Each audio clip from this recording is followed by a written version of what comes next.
To be honest, I'm surprised there haven't been more symptoms. Would loss of sight in one eye be a symptom? Possibly. And temporary paralysis? Definitely. There might have been some symptoms before today. Why wouldn't you get those checked out? He sent me to Jenny Craig. Oh my God, Dad, temporary paralysis? I thought it was a weight thing. It seems like you guys have some stuff to work out. John, welcome to Chicago. Thank you very much. So, first of all, this movie was everything I hoped it would be. Wow. Margot Martindale, first of all, is a force of nature. Richard Jenkins, Anna Kendrick, the whole cast is incredible. Yeah. Was it hard juggling, starring, producing, and then having to keep a director's eye all the while? Yeah, absolutely. I mean, for me, actually, acting and directing was bizarrely easy, and by that, that sounds very pretentious, but the truth is being an actor in this movie specifically was very helpful because it's a very intimate and organic portrait of family.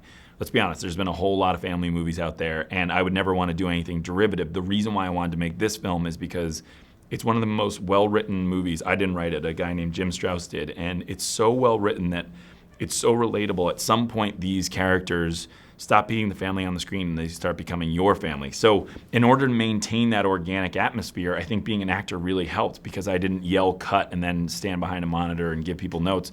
I was actually able to leave the cameras rolling, talk very gently to everybody. You know, good actors are the first people to tell you, I didn't nail it, I want to change this. You don't have to give them notes. So we almost did it more like a play in this particular instance. Sure. Well, I laughed and I cried the whole time. Thank you. And it's tough a journalist to not do like a I know. what's around you. Gotta keep it professional. Exactly, yeah. Put your dreams away for now. How's Rebecca? She's good. Mom said things haven't been great. Is that why you're not gonna get married? Hi. Is this a dream? No. I like Rebecca. She's pushy. Yeah. Men need to be pushed. What are you doing? I agreed to the divorce. I didn't agree to some strange man hanging around my daughters. Okay. What is it? John, get down. What? He's at the window. Oh my God, mine doesn't work.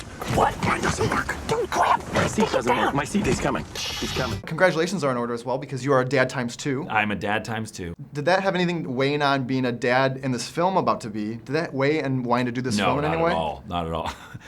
Totally lying. It's I signed on to this movie 6 or 7 years ago as an actor. So if I said the difference between my interpretation of the script back then and the interpretation on day one of directing, if they were different, that would be the biggest understatement of the year. My understanding of this movie changed completely. My connection to the movie changed completely.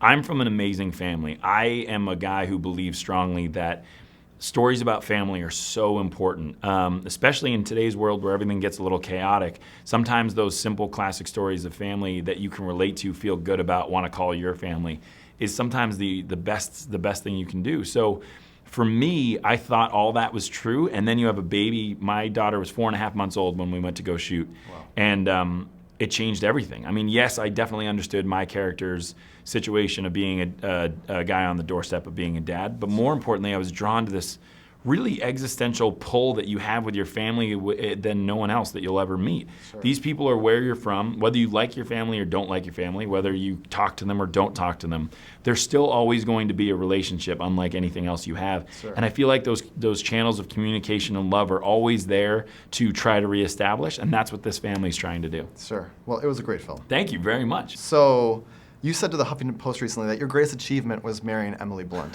Yes. And we're all very jealous of that because we adore Emily just the same as you do. Thank you. I need you to tell her that she really did change my life with the Adjustment Bureau. I really? loved her in that film. Oh, thank you. I'll So, definitely yes, tell her that. She was yes. great in that. So, how has Emily and married life changed you or improved you? In every single way. I mean, to me, you know, I definitely am I'm a self, not inspired. Like I have ambitions, my own ambitions. I have my own ideas. I have my own lifestyle. I do all the things on my own. Sure. But I know I wouldn't be the guy that I am now without her. And Sure. This is actually a perfect example.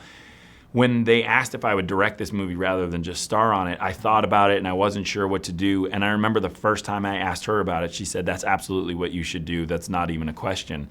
And so even before I knew that it was the right thing to do, she knew it, and she can just see everything ahead. She inspires me to be a better person. System. Yes, absolutely.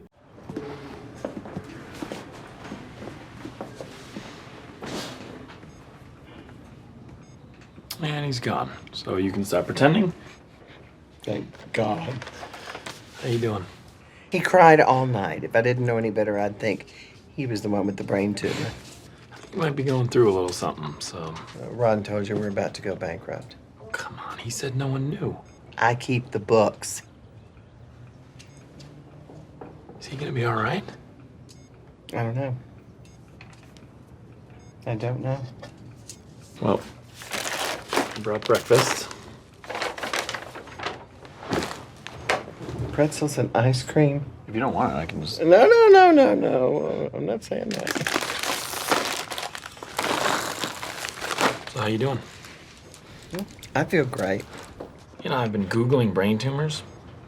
A lot more common than you think. Yeah? Yeah. Did you know Bob Marley had one? How'd that work out for him? Well, he sold a lot of records, so got a little catching up to do. So you have a great career. You've done very well. Thank you. You have a beautiful wife. You have 2 beautiful daughters. If you could go back to the John that was first starting out in the business and give advice or words of encouragement to what you know now, what would Yeah. you say to that John? That's a really great big question. I think it would be make sure you understand how lucky you are at every single turn, because this business can be just that at times. It can be business, and you start worrying about what's this and how does this affect this and where do I go. And so, you know, I learned later on in the process that, you know, trying to strategize is the worst thing you can do in this business. So what I would say is, you know, where I'm lucky to be now with a movie like this is to always be in love with what you're doing, always be inspired by what you're doing and understand what you're doing.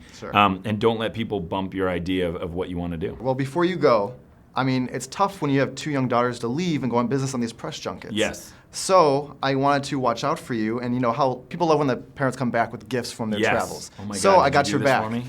No way. First of all, for your 2-month-old Violet Chicago my bib, God, that's amazing. and then for your 2-year-old That is amazing. Hazel, You are killing it for me. I got Love from Chicago. What? Okay, So- I gotta say, these are not only adorable and bizarrely, hugely thoughtful. Thank you. Well, you can but say they're from- also totally in their wheelhouse. Right? Good. I mean, this is going to be, I already know my daughter well enough, this will be her favorite animal. So you can totally say it's from you, or you can say it's from Uncle Jeff. It's up to you. Oh, it's gonna be from Uncle Jeff. Awesome. And then I'm gonna spend the next 15 years explaining who Uncle Jeff is. I'll come by. Okay, good. I make a good potluck. Perfect, Yeah. thanks. Well, nice to meet you. Jeff, Congrats thank on you this so film. much. Oh, thank you You're very welcome. much. I appreciate and it. Congrats on everything, the Groin family. Thank you. Yeah. Jeff, Nice thanks. to meet you. With everything you've been going through, I can't even tell if you want to have a baby at all. Oh. We're having twins. And you're terrified.